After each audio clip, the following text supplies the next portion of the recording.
여러분 반갑습니다. 옆에 있는 분들하고 한번 인사하시죠.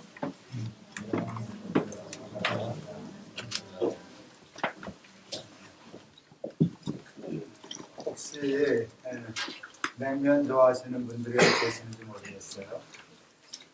저희 집안은 이북 충북이 고향입니다.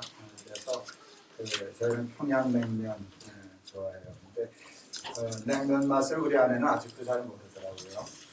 근데 여러분 평양냉면의 맛을 꼭 아세요? 맛이 없어요. 우리가 익숙해져 있는 맛이 없는 게 평양냉면이에요. 무슨 맛을 먹나 하면 메밀, 면맛, 그리고 국물도 아주 여기 표현하면 닝닝해요. 그래서 처음에 많은 사람들이 어떻게 이걸 먹나 할 만큼 거의 맛이 특별한 맛이 없어요. 남한에서 우리 여기서 지금 팔리는 대게 냉면은 미국 냉면하고 좀 다른 거예요. 이렇게 가미가 많이 돼서 좀 자극적이고 그렇습니다. 제가 왜 엉뚱한 얘기를 꺼내는가 하면 그런데 그 맛에 한번 이렇게 들어가게 되면요 또 잊을 수가 없어요. 그 맛을 알게 되면 그 다음엔 매니아가 돼서 그래요. 저는 음식에 별로 그렇게 특별히 무슨 좋아하는 음식이 없는데요. 일부러 가서 한번 뭘 가서 먹을까 하는 음식은 하나밖에 없어요. 그 냉면. 그거는 가끔 생각나서 일부러 차 몰고 가서라도 제가 가는 집이 있는데 그렇게 가고 그럽니다. 저는 우리 높은 뜻 씨앗이되어 교회가 그 냉면 같은 교회가 되면 좋겠다 싶어요. 오늘날 한국교회요, 교회 안에 딴 재미들이 너무 많아졌어요. 그러니까 고기라든지 면 맛이 아니라 그냥 양념 맛이 너무 많아져가지고 양념 때문에 교회 생활하기가 참 쉬워졌어요. 근데 높은 뜻 씨앗교회는 그걸 없애려고 그래요. 그걸 하지 않고 그냥 냉면 맛 때문에 찾아오는 교회 하면 좋겠다. 그래서 사람을 일부러 이렇게 모여오게 하고 묶으려고 해서 아무 노력도 안 하려고요. 그래서 여러분 어떤 분 좀 섭섭해 하시는지 교회가 뭐 이러냐 온다고 그러기도 하고 간다 그러지도 않고 저렇게 내팽개치냐 그러는데 그게 제가 교회를 하고 싶은 방법 중에 하나예요. 그냥 여러분들이 좋아서 살아남으세요. 그리고 당분간 일도 안 하려고 그래요. 이렇게 일도 안 하고 무슨 구역 같은 거 접촉도 안 하고 그냥 이렇게 예배만 드리고 싶어요.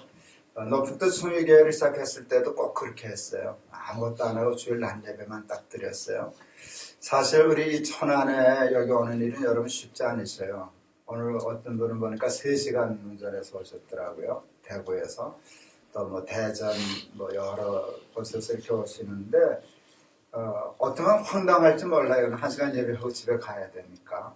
1시간 딱 예배 드리기 위해서 3시간을 오셨다면 갈 때 또 3시간 걸리면 6시간 해야 되는데 그래도 그 예배 1시간 드리는 그 맛이 그게 담백한 그 예배의 맛이 있어서 이렇게 찾아오는 그런 교회가 되면 좋겠다 이렇게 생각하고 여러분 그냥 딴 기대하지 마세요. 여러분들 무슨 어떤 교회에서 하는 모든 일들을 거의 안 하고 그냥 이렇게 예배하고 가는 일만 계속할 테니까 여기 좋은 의미에서 길들여지고 맞들여지면 저는 그래야 건강한 교회가 된다고 생각해요. 그래서 그런 교회 됐으면 좋겠습니다.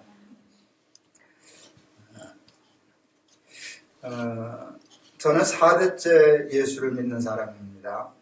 그러니까 저는 쉽게 말해서 모태교인이죠. 그리고 저는 목사입니다. 그런데 저에게 믿음이 뭐냐 이렇게 물으면 제가 스스로 생각해 봤어요. 내게 믿음이 뭘까? 누가 목사님에게 믿음은 뭐예요? 물으면 뭐라고 대답할까? 그럴 때 첫 떠오르는 단어는 모험이었어요.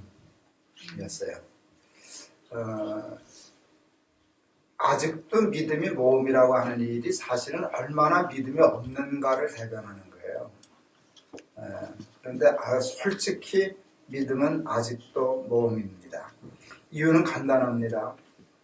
아직도 저는 하나님을 뵌 적이 없습니다. 한 번만 봤으면 모험이 아닐 텐데 한 번도 뵌 적이 없습니다. 그래서 늘 낯섭니다. 그래서 이렇게 부딪히게 되면 한 번은 멈칫하게 됩니다. 정말 계시는 거겠지? 그렇게 하면 정말 되겠지? 근데 이게 돼서요, 꼭 모험을 거는 마음으로, 죽으면 죽지, 망하면 망하지, 이런 마음으로만 믿음의 길을 걸어갈 수 있습니다. 제가 원죄를 가지고 있는 죄인이기 때문에 제 모든 감각과 생각은 하나님과 이렇게 틀어져 있습니다. 뭐든지 반대입니다. 그러니까 참 하나님을 믿기가 어렵습니다. 이렇게 틀어져 있기 때문에 내 생각과 다르고 세상의 관념과 다른 하나님의 길을 가는 일이 언제나 모험일 수밖에 없습니다. 하나님은 저에게도 때때로 안 계신 것 같습니다. 그리고 하나님의 생각과 식은 좀처럼 잘 이해하기가 아직도 어렵습니다. 그래서 믿어지지가 않습니다. 기분이 좋으시죠? 저도 그렇다 그러니까 조금 안심이 되시죠? 예. 하나님을 믿으려면 늘 모험하는 마음을 가져야만 합니다. 용기를 가져야만 합니다. 늘 조마조마해야만 하고 늘 불안한 마음을 가져야만 합니다. 그게 늘 불편하고 부담스러워서 믿음을 선택하는 일이 늘 힘듭니다. 솔직히 두렵고 떨리는 것이 사실입니다. 아직도 믿음의 선택에는 용기가 필요합니다. 여러분, 믿음의 용기가 필요하다는 것은 말씀드린 것처럼 아직도 믿음이 온전치 못하다는 증거입니다. 믿음이 완전하고 온전하다면 용기 같은 건 필요 없습니다. 용기나 결단 같은 것은 전혀 필요 없을 것입니다. 그러나 솔직히 제 믿음은 아직도 결단과 용기를 늘 필요로 합니다. 그런데 그럼에도 불구하고 저는 하나님을 믿는 것이 재밌습니다. 그건 틀림없습니다. 부담감과 불안감이 조금 불편하기는 하지만 그것을 무릅쓰고 결단한 믿음의 선택이 아직까지는 한 번도 엇나가거나 빗나간 적이 없습니다. 믿음으로 선택했던 일은 언제나 그 결과가 좋았습니다. 믿음의 선택은 언제나 제게 복을 가져다 주었습니다. 감당치 못할 복을 가져다 주었습니다. 승리를 가져다 주었습니다. 성공을 가져다 주었습니다. 성경은 우리들에게 사람은 믿음으로 산다. 오직 의인은 믿음으로 말미암아 살리라. 이거는 그거 간단한 거냐? 사람은 믿음으로 살아. 이렇게 말씀합니다. 믿음으로 사는 길과 여러분 욕심으로 사는 길이 있습니다. 믿음으로 사는 길과 세상의 상식으로 사는 길이 있습니다. 그런데 우리의 대부분은 욕심으로 삽니다. 우리의 삶을 이끄는 동력은 욕심입니다. 그리고 세상적인 상식입니다. 그런데 여러분, 욕심으로 살면 백전백패입니다. 망합니다. 욕심이 잉태하면 죄를 낳고 죄가 장성하면 사망을 낳기 때문입니다. 그러므로 살려면, 성공하려면, 잘 살려면, 그래서 항상 기쁘고 늘 감사한 천국의 삶을 살려면 힘들어도 불편해도 두려워도 용기를 내야 됩니다. 믿음을 선택해야만 합니다. 믿음으로 사는 사람이 되어야만 합니다. 저는 믿음으로 사는 사람이라는 표현이 참 좋습니다. 그냥 누가 딴 말 안 하고 김 목사는 정말 믿음으로 살아. 그 말이면 다 좋을 것 같아요. 죽었을 때 묘비 하나는 써야 될 텐데 묘비다 뭐라고 써야 할까요? 이름은 최고 아닐까요? 믿음으로 산 사람. 믿음으로 산 사람. 김 목사는 딴 얘기할 거 없어. 정말 좀 위태위태했지만 믿음으로 살았어. 믿음으로 산 사람. 이게 묘비에 쓰여진다면 그 이상의 말은 그건 뭐 덧붙일 필요가 없다 생각했습니다. 하나님을 믿는다는 것은 하나님의 뜻과 식과 법이 언제나 옳고 맞다는 것을 믿는 것입니다. 그래서 언제나 하나님의 뜻과 식과 법대로만 살려고 하는 것입니다. 내 뜻대로 살지 않고 하나님의 뜻대로 사는 것입니다. 세상 사람 따라 살지 않고 하나님 따라 사는 것입니다. 내 욕심을 이루기 위해서 사는 것이 아니라 하나님의 욕심을 이루어드리기 위하여. 그러니까 정 우리하고는 반대된 전혀 딴 삶을 사는 것입니다. 여러분, 그게 믿음입니다. 내 뜻대로 살고 내 욕심이 이루어지면 행복할 것 같지만 이게 우리가 사탄에게 쏘는 겁니다. 아닙니다. 하나님의 뜻대로 살고 하나님의 뜻을 이루어 드려야 하나님이 행복하신 건 물론인데 놀라운 일은 우리가 행복해집니다. 우리는 우리 욕심이 이루어져야 행복해질 것 같은데 아니요. 하나님의 뜻을 이루어 드리면 우리가 행복해집니다. 예수님은 주기도문에서 우리에게 기도를 가르쳐 주시는데요. 첫 번째 기도가 아주 나라의 임하옵시며, 여러분 이게 얼마나 근사한 기도인지 아세요? 이것저것 기도하지 말고 하나님 나라를 달라고 기도해. 여러분 기도할 때 뭘 기도하세요? 다른 건 기도를 많이 해도 하나님 나라 기도한 적은 별로 많지 않으실걸요, 솔직히. 그렇잖아요. 기도할 때 여러분 이제까지 한 주간 지난 주간 기도한 거 생각하세요. 뭐 달라고 기도하셨나? 그거 다 잘못된 거 아니에요. 다 하나님 주신다 그러셨으니까. 그런데 혹시 지난 주간 기도할 때 하나님 천국을 주세요. 하나님 나라를 주세요. 이거 우리가 놓치는 기도거든요. 근데 예수님은 일용할 양식을 우습게 여겼나? 아니요. 일용할 양식을 주옵시고 하는 기도가 나중에 나와요. 그러니까 우리가 하는 기도가 잘못된 게 아니에요. 그런데 우리가 놓치는 정확한 걸 첫 번째 딱 갖다 얘기했어요. 야, 일용할 양식이 있어도 그렇지만 하나님 나라 없으면 그게 무슨 소용이냐? 나라의 임하옵시며. 이는 엄청난 기도예요.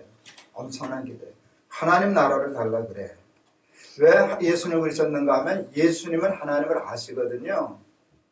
하나님이 너 정말 너희들에게 주시고 싶어하는 게 뭔지 아냐? 당신 나라야. 당신 나라야. 그런데 맨날 뭐 이것 달라 저것 달라 시시하게 조그만 것만 달라 그러냐? 통째로 달라 그래. 왜? 내가 알지 않냐? 하나님이 너희들한테 하나님 나라를 주고 싶어 하시는데 너희들은 도대체 거기는 욕심이 없더라. 그래서 하신 말씀이 나라의 임하옵시며입니다. 여러분 하나님 나라에 욕심을 내실 수 있기를 바랍니다. 예수 믿는 목적은요 하나님 나라입니다. 그리고 예수 믿으면 받는 가장 큰 축복은 완벽한 축복은 하나님 나라를 얻는 것입니다. 그걸 구원이라고 합니다. 그게 구원입니다. 그래서 예수 믿으면 구원입니다. 그런데 여러분 세상의 모든 것을 다 얻는다고 하여도 하나님 나라를 잃었다면 아무것도 아닙니다. 세상의 모든 것을 다 잃었다고 해도 하나님 나라를 얻었다면 아무것도 잃은 것이 없습니다. 하나님 나라가 우리의 삶의 전부입니다. 그런데 예수님이 이해하신 하나님 나라가 또 기가 막힙니다. 하나님 나라가 어떤 나라인 줄 아냐? 어떻게 되면 하나님 나라가 임하는 줄 아냐? 뜻이 하늘에서 이루어진 것처럼 여러분 하나님 나라, 하늘은요 어떤 나라인가 하면 하나님의 뜻이 이루어지는 나라예요. 이 짧은 지나가는 말 같은데도요 예수님의 그 말씀 속에 완벽한 신학적인 정의가 이루어져요. 하나님 나라는 하나님의 뜻이 이루어지는 나라야. 때문에 땅에서도 하나님의 뜻이 이루어지면 땅도 하나님 나라야. 하나님 나라가 뭐 이렇게 그냥 와장창 오는 게 아니라 너희들이 하나님의 뜻을 쫓아 살면 하나님의 뜻이 너희 삶에 이루어지면 천국 된단다. 이거 너무너무 기막힌 말씀이에요. 욕심을 버리고 나를 버리고 하나님과 하나님의 뜻을 구하며 사는 것이 믿음이고 이 믿음이 우리를 구원합니다. 그 믿음이 우리에게 하나님 나라의 삶을 살게 합니다. 그러므로 여러분 하나님의 뜻과 하나님의 식을 고집하는 사람들 되기를 바랍니다. 다른 사람 다 오른쪽으로 가도 하나님 왼쪽이다 하면 글로 가는 사람 되기를 바랍니다. 그게 믿음입니다. 믿습니다 하고 소리 지는 게 믿음이 아닙니다. 하나님이 왼쪽이다 그렇게 하면 왼쪽으로 가는 게 믿음입니다. 하나님이 나 이거 하고 싶어 하면 그걸 해드리는 게 믿음입니다. 하나님의 뜻을 이루어드리는 게 믿음입니다. 여러분 그런 믿음의 사람들 되실 수 있기를 바랍니다. 아멘. 억만금이 생겨도 하나님의 뜻과 식이 아니면 노하고 거절할 줄 아는 사람 되기를 바라고 억만금을 손해보는 일이 있다고 하여도 그게 하나님의 뜻이고 하나님의 소원이라면 예스 할 수 있는 사람이 되어야 합니다. 그걸 믿음이라고 부릅니다. 그렇게 되면 땅에서도 천국을 사는 복을 받게 될 줄을 믿습니다. 하나님을 믿는다는 것은 하나님의 뜻이 옳다는 것을 믿는 것도 있고요. 하나님의 능력을 믿는 것입니다. 전능하사 천지를 만드신 하나님 아버지를 내가 믿사오며, 이게 아주 기가 막힌 신앙 고백입니다. 나는 하나님을 믿는데 우리 하나님은 전능하셔서 천지를 창조하신 아버지셔. 이게 우리의 신앙의 고백입니다. 하나님의 능력을 믿는다는 것은 뭐로 하는가 하면 자신의 능력은 믿지 않는다는 것입니다. 자신의 능력뿐만 아니라 다른 사람이나 다른 것을 믿지 않는다는 것입니다. 난 하나님만 믿어. 난 하나님만 믿어 하는 것입니다. 저희 어머니가 꽤 오래전에, 몇십 년 전에 방광 수술을 했어요. 연세 드시면 방광이 쳐져서 이렇게 좀 고통스러워요. 이렇게 그 소변을 지린다 그러잖아요. 그래서 수술을 하는데 그 방광이 쳐져서 그런다 그래요. 그걸 올려 붙이는 수술을 해야 돼요. 영동 세브란스의 입원해서 그 수술을 하려고 그랬어요. 그때 그 전날 우리 사촌 동생이 저한테 전화했어요. 형, 고무 수술시키면 안 돼. 왜? 우리 장모가 똑같은 수술했는데 그거 되게 고통스럽고 그거 아주 효과도 확정할 수 없다고. 우리 동생 말이 그게 1mm 올라가도 안 되고 1mm 내려가도 안 돼. 우리 장모는 수술하고도 그 해결이 안 되고 더 고통스러워해. 그러니까 고무고 시키지 말아. 동생이 그랬어요. 그리고 자기 장모의 실제 일을 가지고 간증한 것이었어요. 근데 제가 가지고 있는 또 원칙이 있거든요. 약은 약사에게 제가 제 나름대로 건강 지키는 가장 중요한 이유는 남의 말을 안 들어요. 저는 의사만 들어요. 그래서 의사 시키는 대로 애쓰죠. 그래서 그러니까 나름대로 건강을 지켜요. 약은 약사에게 진료는 의사에게. 그건 무슨 내 말도 일리가 있지만 의사가 하자면 하는 거고 의사가 안 된다면 안 하는 거지. 거기에 대해서 내가 판단하지 않는다. 의사가 수술하는 게 낫다 그랬으니까 수술한다. 그래서 수술하러 갔어요. 수술실에 올라가는데 좀 불안하더라고요. 그 얘기를 들어서. 그래서 기도를 했어요. 기도를 하다가 무슨 생각이 드는가 하면 병원에 누구 아는 의사가 하나 있는 게 굉장히 도움이 되잖아요. 여기도 틀림없이 내가 아는 의사가 하나 있을 텐데. 그래서 이렇게 봤더니 그 영동 세브란스에 그 원내 병원이 있는 교회가 있는데 그 예배 주보가 이렇게 떨어져 있어요. 그렇게 반가워서 들었어요. 그랬더니 거기 원장 이름이 나와요. 원목 이름도 나오고 원장이 내가 잘 아는 장로님이셔요. 원래 저기 신천에 계신 줄 알았더니 거기 가 계신 거를 미처 몰랐어요. 오신 지 얼마 안 됐어요.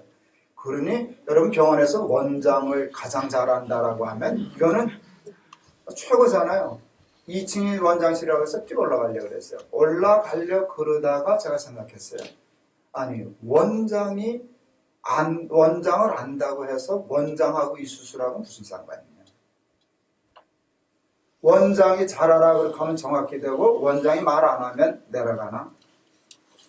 원장한테 가게 되면 아마 병원비 정도 좀 절감받고 무슨 그런 도움을 받겠지만 어머니의 수술이 원장에 달린 건 아니라는 걸 알았어요. 그때 기도할 때 하나 시편 23편 여호와는 나의 목자시니 내게 부족함이 없으리로다. 그럴 때 그냥 간단하게 해석됐어요. 1mm가 올라가도 안 되고 내려가도 안 되는 완벽한 부족함이 없게 하시는 분은 하나님밖에 없어. 그래서 그냥 하나님께만 기도했어요. 1mm 안 올라가고 1mm 안 내려가서 우리 어머니 아직까지 괜찮아요. 그러니까 그런 구체적인 순간에 난 하나님만 믿어. 하나님만 부족함이 없어. 그러니까 세상의 백도 안 믿고요. 뭐 권력도 안 믿고요. 아무것도 믿지 않아요. 아무도 믿지 않아요. 하나님만 믿어. 전 그게 믿음이라고 생각해요.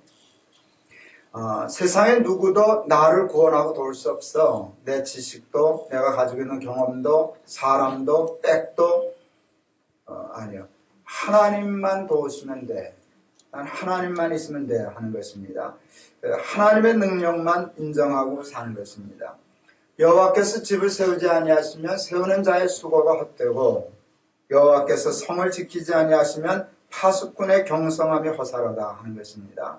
하나님의 도움을 구하지 않고 다른 도움을 구하면 모래 위에 집을 짓는 것 같아서 무너진다 라고 생각하는 것입니다. 자기 인생을 자기 힘으로 살려고 하지 않고 하나님의 힘과 능력을 더입어 살려고 하는 것, 그게 믿음입니다. 오늘 본문의 말씀은 우리가 잘 아는 말씀입니다. 이방인인 가나안 여인의 딸이 귀신에 들렸습니다. 보통 귀신에 들린 게 아니라 성경대로 읽으면 흉악한 귀신에 들렸다. 이렇게 하는 말은 뭔가 하면 좀처럼 거기서 벗어나기가 어렵다는 뜻입니다. 그 귀신에게서 이 딸을 건질 힘이 세상에는 없다는 뜻입니다. 그걸 흉악한 귀신이라고 성경에 기록했습니다.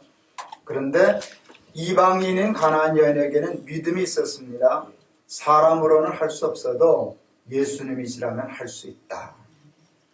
예수님이시라면 능히 자기 딸의 문제를 해결해 주실 수 있다는 믿음이 있었습니다. 그래서 예수님께 매달렸습니다. 그런데 예수님께서 그 여인의 믿음을 시험, 테스트해 보시기 위해서 마음에도 없는 엉뚱한 말씀을 하십니다. 자네의 떡을 취하여 개에게 줌이 마땅치 아니하리라. 여러분, 그 당시 이스라엘 사람들은 이방인을 개라고 생각했어요. 개 취급을 했어요. 그러니까 예수님이, 이스라엘 사람들이 이게 교만하고 어리석어서 그런 말을 하는데 예수님이 그 말씀을 하시는 거예요. 나는 이스라엘에게 의를 위해서 왔지 너희들 위해서 오지 않았어. 자네의 떡을 취하여 개 주는 거 옳지 않아. 너는 이방인이잖아. 왜 나한테 도와달라 그래? 나 관심 없어. 굉장한 모욕이에요. 여러분, 웬만하면 믿음 흔들려요. 이분이 맞나? 예수님이 이런 분이신가? 가면 그냥 그 자존심의 믿음이 충분히 흔들리는 겁니다. 근데 이 여자 대단하네요. 예수님 개 괜찮습니다. 개도 부스러기를 먹지 않습니까? 그냥 떡을 주시지 마시고 부스러기를 주십시오. 개에게 주는 개밥을 주십시오. 쉽게 말하면. 근데 그 개에게 주는 부스러기만 가져도 내 딸은 낫습니다. 여러분, 이게 믿음입니다.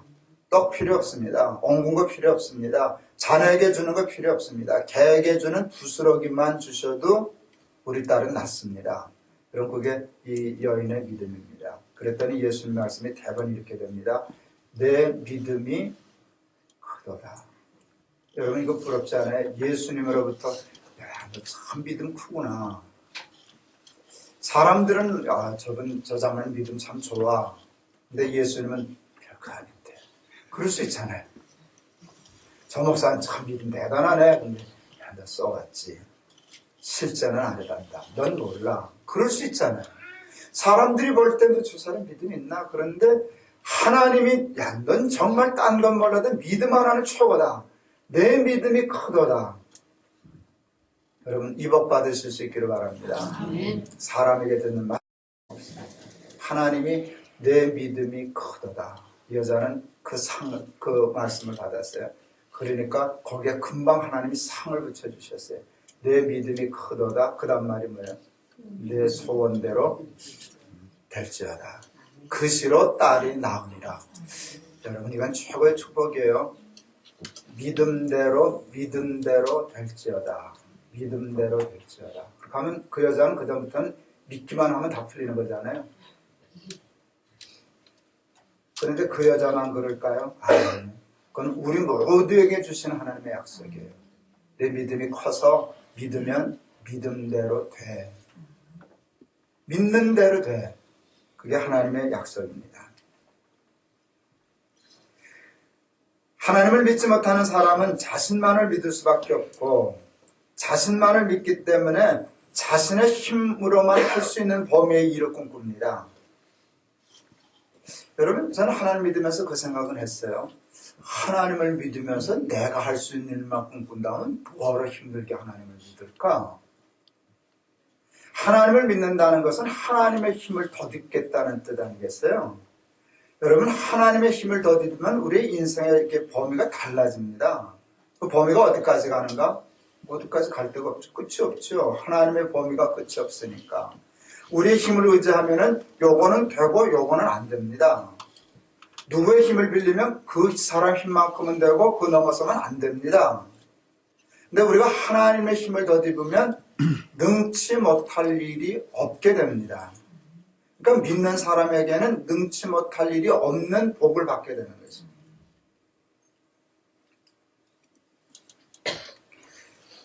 하나님의 능력을 계산하고 산다는 것이 믿음의 지혜입니다. 91년도에 동안교회 담임 목사를 부임했습니다. 그때 동안교회는 새 예배당 건축을 꿈꾸고 있었어요. 한 50억 예배당을 짓고 싶어 하셨어요. 그러면서 6억 정도를 아껴서 모아놓고 있었어요. 그래서 이제 건축하면 그 돈을 거기다 넣고 헌금해서 하겠다고 하고 있었습니다. 부임 첫 주일 설교에서 이런 얘기를 했습니다. 큰 교회가 밤낮 자기 땅만 사고 자기 예배당만 짓는 일은 부끄러운 일이다.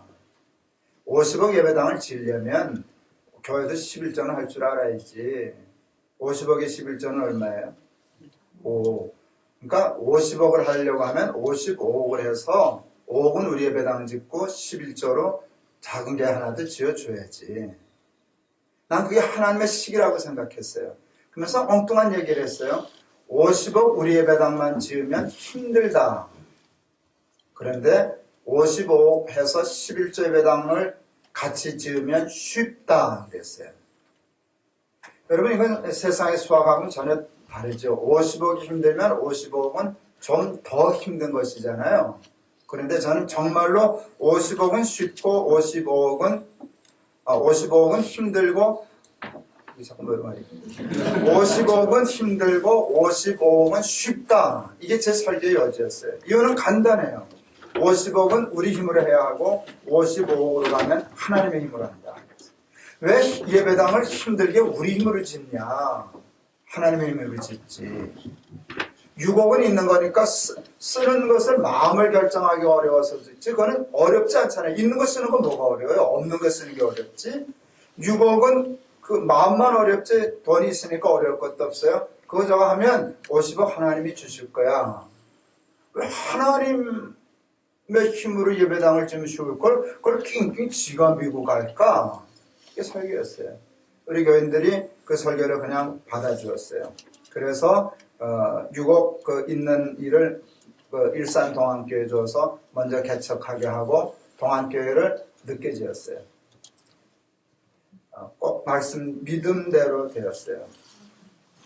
동안교회는 하나님이 복을 주셨어요. 그래서 50억 예배당 지으려고 그랬는데 100억 예배당 지었어요.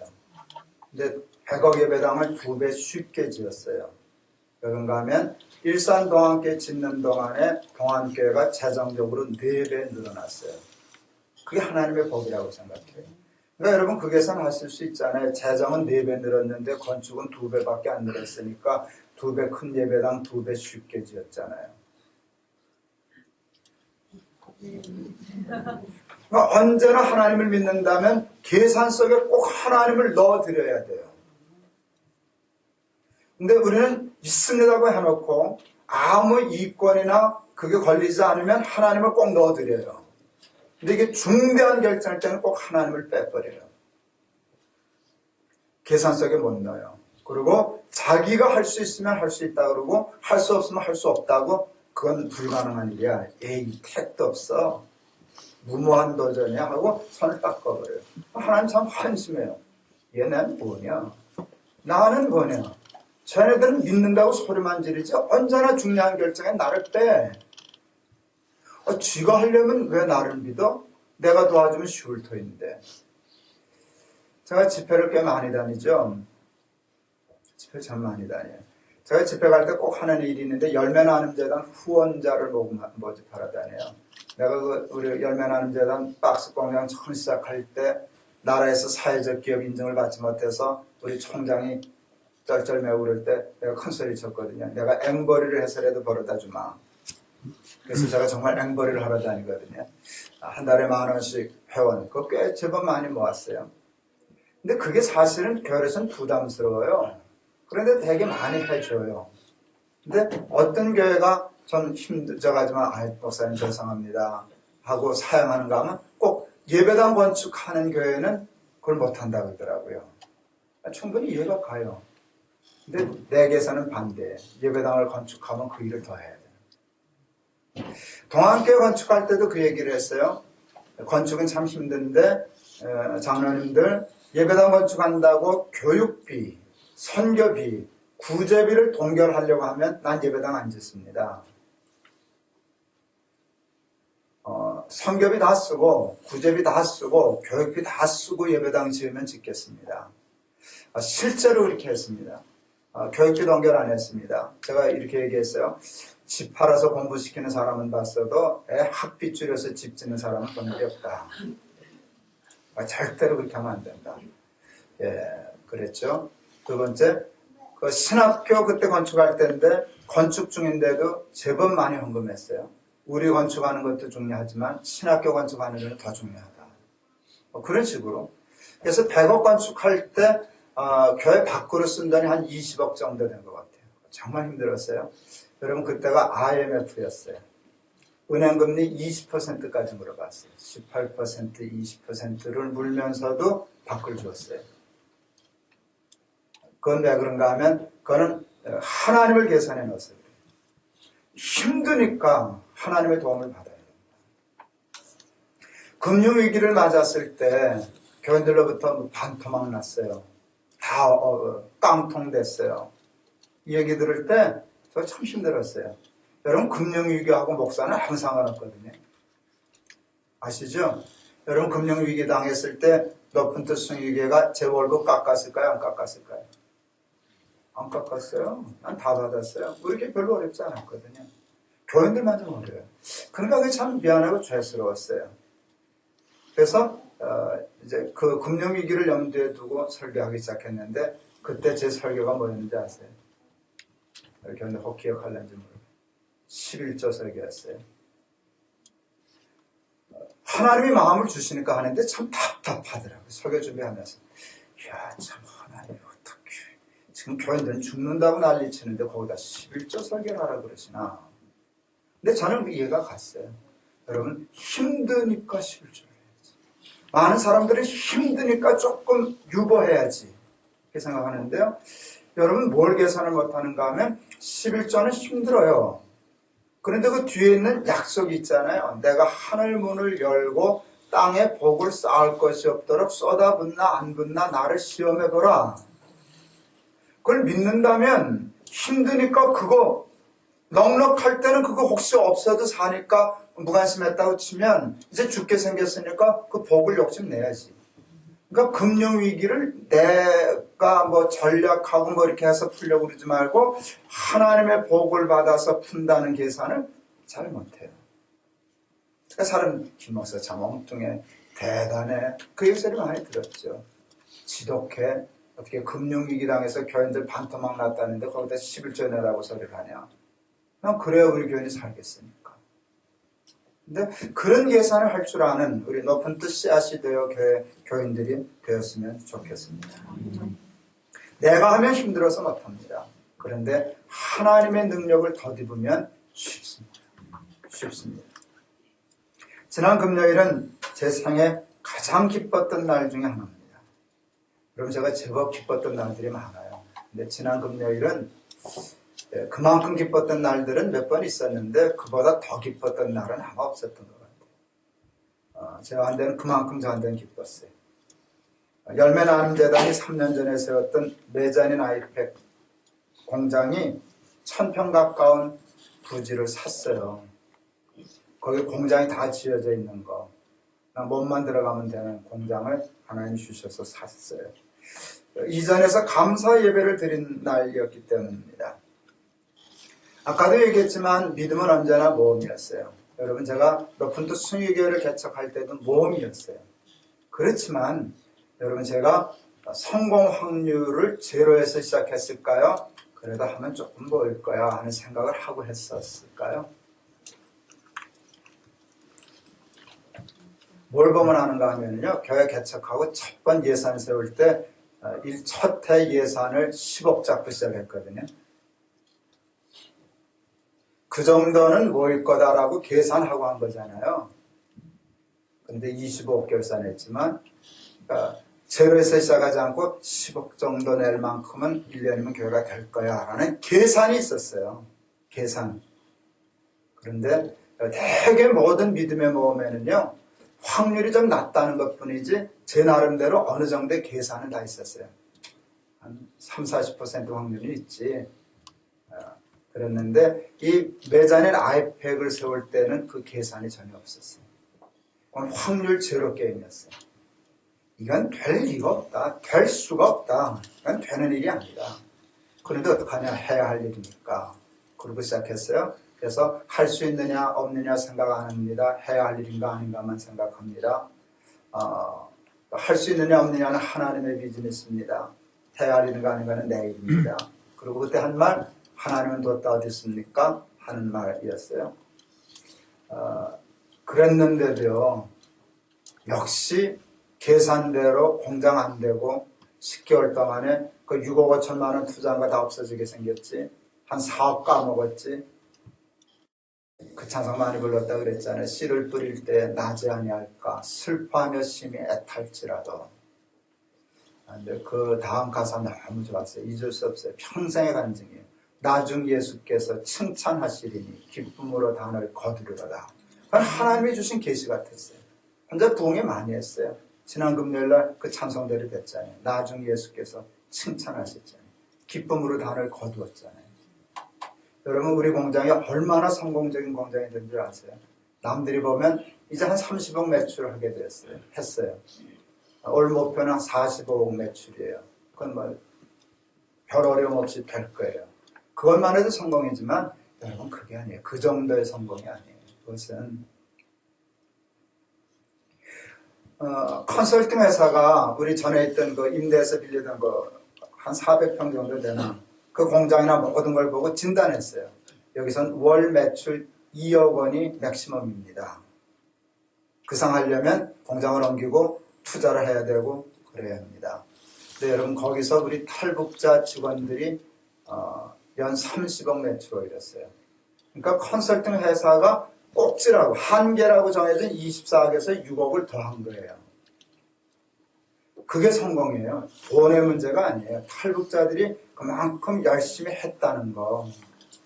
그래요. 그랬더니 공장이 생겼어요. 15억짜리 샀어요. 그러면서 확 달라지기 시작했어요. 제가 지금 어디 박스 하는지 아세요?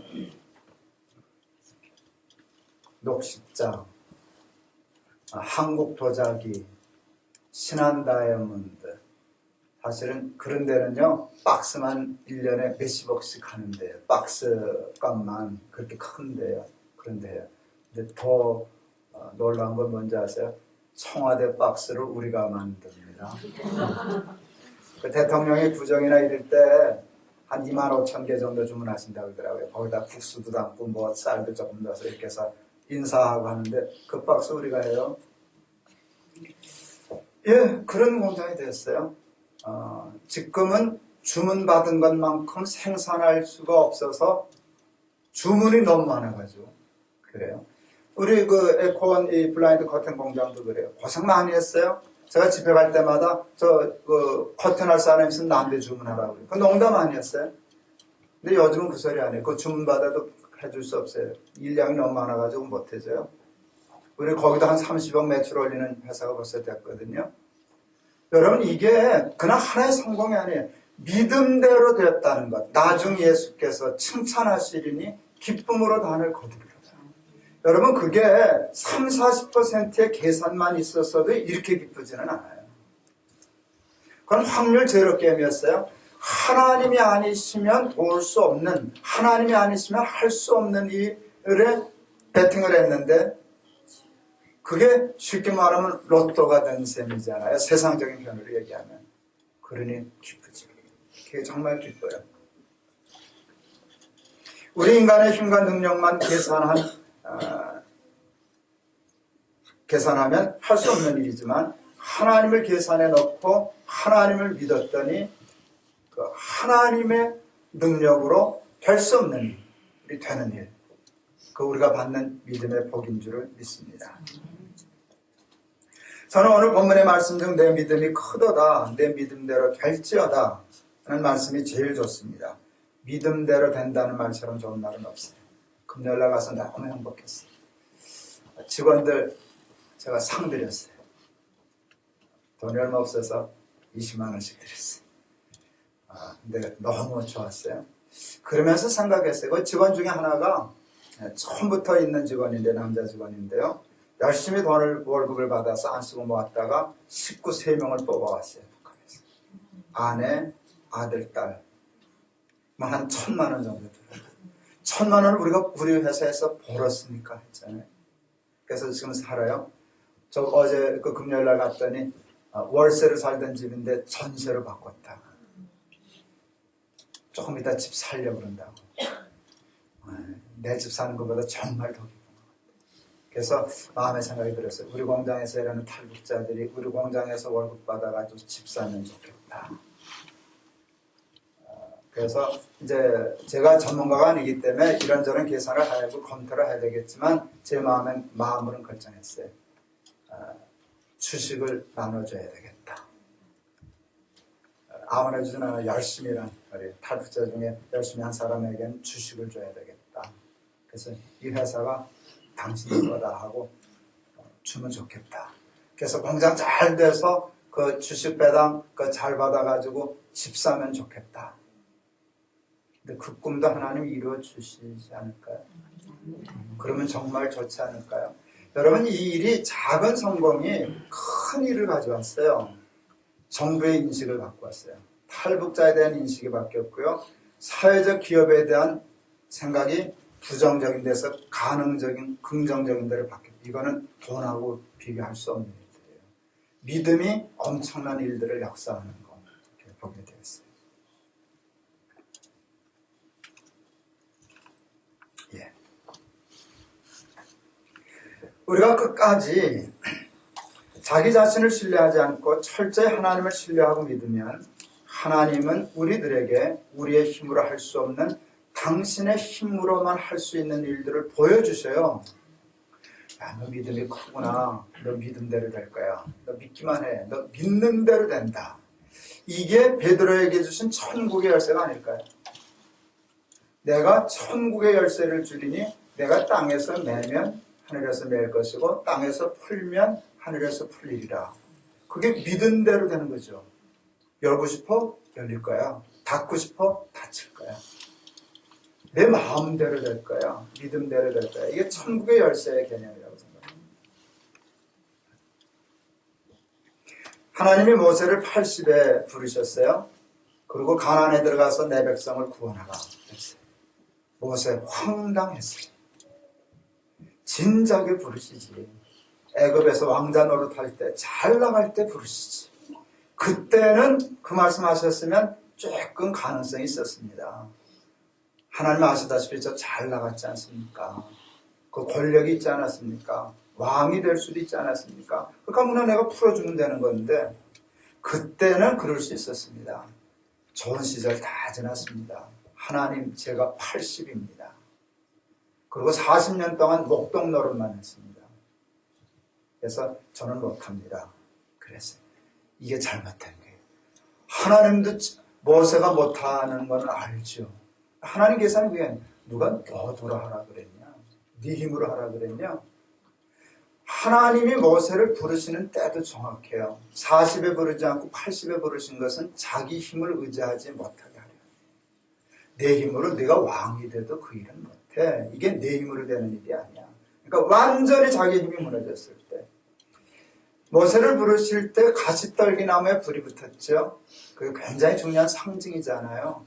가시떨기 나무는 모세의 몰골과 같았어요. 40의 애굽 왕궁에 있을 때는 백향목 같았죠. 지금은 그냥 초라한 가시떨기 나무 같아요. 근데 거기에 불이 붙었어요. 하나님의 불이 붙었어요. 그게 하나님의 능력을 의미하겠죠. 불 붙으면 너 가서 백성 구원할 수 있어. 여러분, 한 사람이 민족을 구원한다. 이건 보통 건 축복이 아니에요. 그건 할 수 없는 일이에요. 그런데 하나님의 능력을 덧입으면 그 일도 할 수 있어요.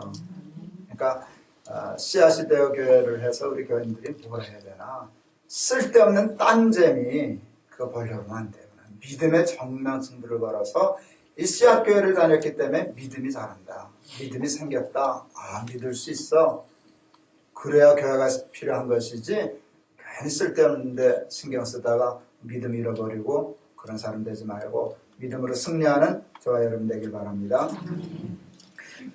믿음의 욕심을 가지실 수 있기를 바랍니다. 예수님이 내 믿음이 크도다 라고 칭찬하셨던 가나안 여인의 믿음을 욕심내실 수 있기를 바랍니다. 욕심을 따라 사는 사람 되지 말고 믿음을 따라 사는 사람이 되기를 바랍니다. 매사에 하나님을 계산해 놓고 생각하고 판단하고 결정하는 사람들이 되기를 바랍니다. 할 수 있느냐 없느냐 생각하지 말고 해야 할 일인가 아닌가만 생각하길 바랍니다. 이익인가 선행가 묻지도 말고 따지지도 말고 하나님이 원하시는 일인가 그렇게 하면 선행하도 하고 불가능하도 하고 그런 믿음의 사람들이 되실 수 있기를 바랍니다. 그리하여 하나님의 힘과 하나님의 능력으로만 이룰 수 있는 일들을 꿈꾸고 꿈꿀 뿐만 아니라 이루고 살아가는 그래서 이 땅에서도 천국의 복을 누리고 살아가는 저와 여러분 다 되실 수 있기를 주의 이름으로 축원합니다. 기도하시겠습니다. 하나님 아버지 감사합니다.